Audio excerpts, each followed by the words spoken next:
Chapter 3 How to Spell Read. Before school started, my mother told me that the second grade was the most interesting grade because this was the year that I would be able to read chapter books all by myself. I already knew how to read, even though I had tried very hard not to learn. You see, my friend Billy told me that you really don't have to know how to read. Billy says that when you grow up and make lots of money, you can pay people to read for you. That sounded good to me. I hate reading, I announced when Miss Daisy passed out some spelling worksheets. Me too, agreed Miss Daisy. You do? We all asked. Yup, she said. I can't read a word. You can't? Nope. You can't even spell the word read? Michael Robinson asked. I don't have a clue, she said, scratching her head the same way she did when she told us she didn't know how to multiply 4 times 4. Just sound it out, Miss Daisy, Andrea suggested. Read. R-E-E-D, Miss Daisy said. No, we all shouted. I give up, she said. Do any of you know how to spell the word read? R-E-A-D, we all chanted. Wow, I didn't know that, marveled Miss Daisy. You have taught me a lot today. How did you get to teach second grade if you don't even know how to spell read? Asked Ryan. Well, I figured that second graders don't know how to spell very well, so it wouldn't matter whether or not I could spell. I know how to spell lots of hard words, Andrea Young announced. Me too, everybody else said. Really? Miss Daisy said. Like what? Everybody started shouting out words and how to spell them, but Miss Daisy stopped us and made us take turns. She had each of us go up to the chalkboard and write 3 words we knew. I wrote tonight, writing, and McDonald's. By the time we were done, the whole chalkboard was filled with words. There wasn't even any room left for more. Wow, Miss Daisy said. You kids have taught me so much this morning. I'm really glad I decided to become a teacher.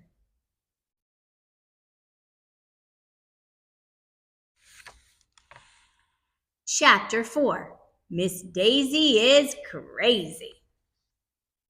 In the lunchroom, I opened my lunchbox and saw that my mom had packed me a peanut butter and jelly sandwich. I traded it with Michael Robinson for his potato chips. Everybody was talking about Miss Daisy.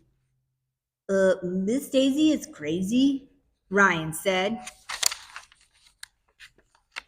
She's the weirdest teacher I ever had, said Emily. She can't read, she can't write, and she can't even do arithmetic. What kind of a teacher is that? A bad one, I said. Hey, I just thought of something, Michael Robinson was able to say, even though his mouth was full of peanut butter. Do you think that maybe Miss Daisy isn't really a teacher at all? What do you mean? Ryan asked. Maybe she's an imposter, said Andrea. An imposter? What's that? I asked. Somebody who imposts? No, silly. An imposter is somebody who pretends to be somebody else, Andrea explained. She might be a fake teacher. Maybe Miss Daisy is really a jewel thief or a bank robber, I guessed. Maybe she snuck into the school and is hiding so the police won't catch her.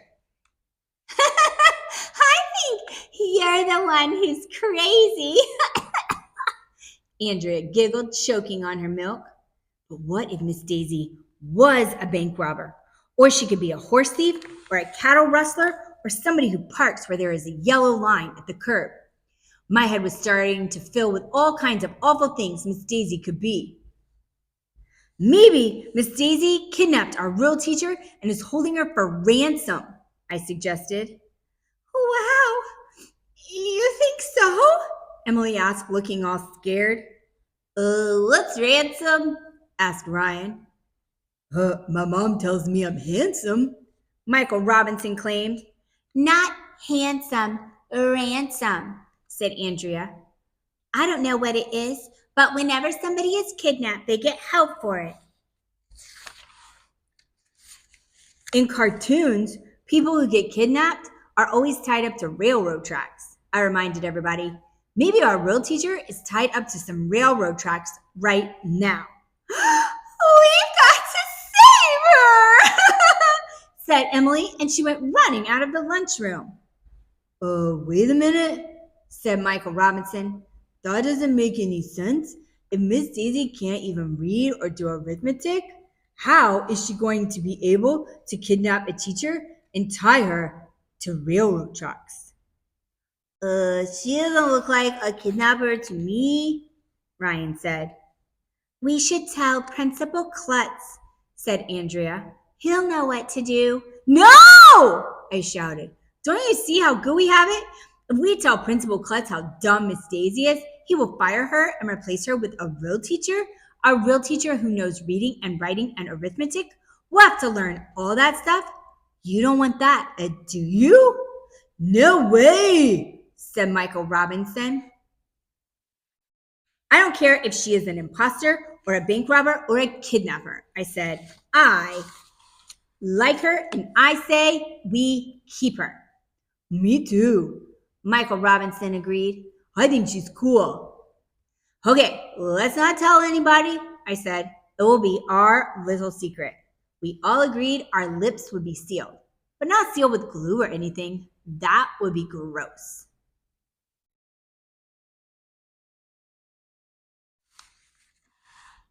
Chapter 5, The Most Genius Idea. After lunch, we had recess, which means we get to go out in the playground and run around. Miss Daisy said we needed to burn off energy. Now, this is more my style, I announced when we got outside. I made a beeline for the monkey bars. Then, me and some other kids hit the swings. After that, all the boys had a contest to see who could spin around in circles the longest without throwing up. Michael Robinson won. Then we all sat down on the grass. Even though Miss Daisy was pretty cool, we all agreed that we hated school.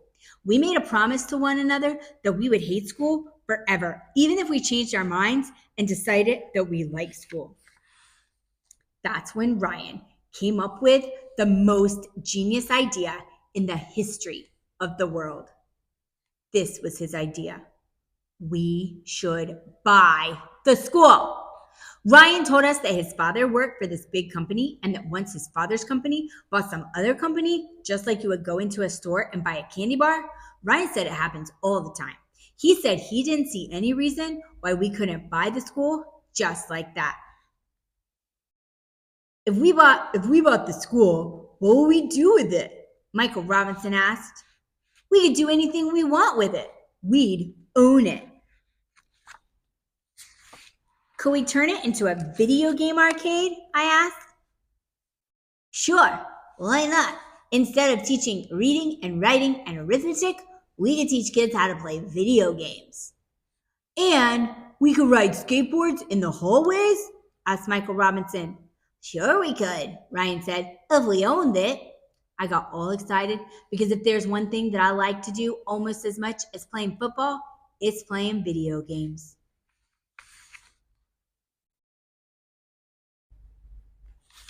Oh, and riding skateboards.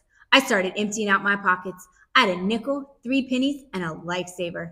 The other boys emptied their pockets too. We separated all the pennies, nickels, and dimes into little piles. Then we added up all the money. We had $1.32. Wow, Michael Robinson said. That's a lot of money. I don't think that's enough to buy a school, said Ryan, who knew a thing or two about financial matters because his father worked for this big company. Well, how much do you need to buy a school? I asked. Beats me, said Ryan. We better ask Miss Daisy. We all rushed inside after recess and asked Miss Daisy how much it would cost to buy the school. Gee, I don't know, said Miss Daisy, who didn't seem to know much of anything. Why do you want to buy the school? We want to turn it into a video game arcade, I told her. What a great idea, she beamed. I love video games. There are so many schools and so few video game arcades. It makes perfect sense to turn some of those schools into video game arcades. I'll arrange a meeting with Mr. Klutz tomorrow so we can ask him if we can buy the school. But right now, we have to go to Mrs. Cooney's office. Miss Cooney's office is down the hall from our class. She says she's the school nurse, but personally, I think she's a spy. I'll tell you why. There's this big poster on her wall that says this. I tried to read it, and it didn't make any sense at all. Even Andrea Young didn't know how to read the poster, and she knows everything.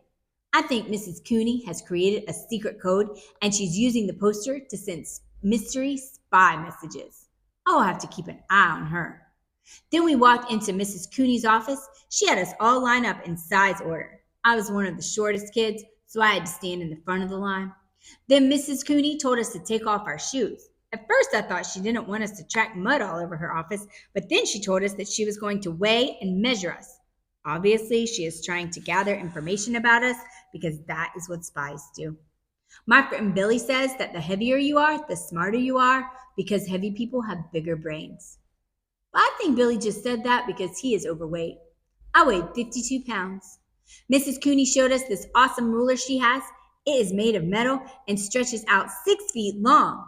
When she presses a button, the whole thing shoots into her hand and disappears like magic. That is cool. I bet she has lots of other spy tools too. She wouldn't let us play with her magic ruler, but Mrs. Cooney ran around measuring everything. She showed us that the bench we were sitting on was 17 inches high. The door to her office was 30 inches across, and her foot was 12 inches long. Hey, my foot is a foot, Mrs. Cooney exclaimed. Aren't all feet feet? I asked. Some feet are less than a foot, and some feet are more than a foot, she replied. But my foot is exactly a foot. I had no idea what she was talking about. Mrs. Cooney wrapped the measuring tape around her forehead and announced, Look, my head is almost 2 feet in circumference.